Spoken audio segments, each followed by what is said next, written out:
I'm Melissa Bittner, Chair of NCPED's Policy and Advocacy Committee. This video is part of our advocacy outreach regarding adapted physical education. This is about an article called Legal Analysis of the Interpretation of Adapted PE in U.S. Law by McNamara, Wilson, and Wu, published in 2025 in Exceptionality. So we today are going to look at the different court cases that have happened in adapted physical education. So here we go. We have first up was Butler versus District of Columbia.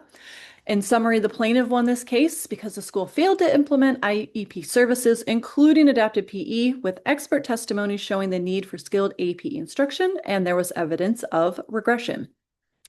Doe versus Berkeley County School District. In this case, the defendant won, although supervision in physical education was poor, negligence did not meet the legal threshold, and most arguments centered on ADA or 504 rather than adapted PE. In this case, Independent School District number 281 versus Minnesota Department of Ed.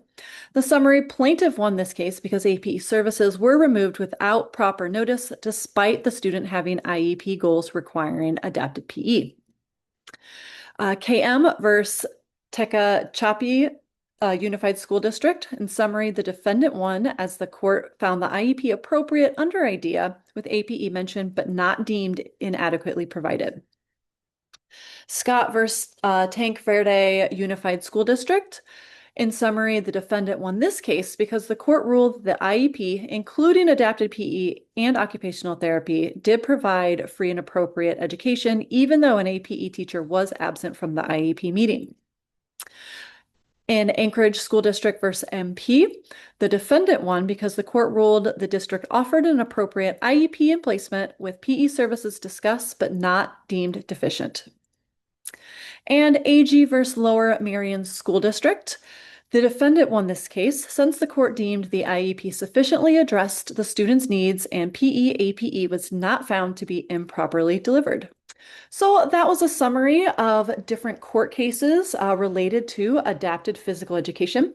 In summary, clear documentation, APE specifically written into the IEP, consistent use of trained adapted physical educators, and greater awareness of the law are important to close the gap between what IDEA Individuals with Disabilities Education Act legally requires and what actually happens in the schools.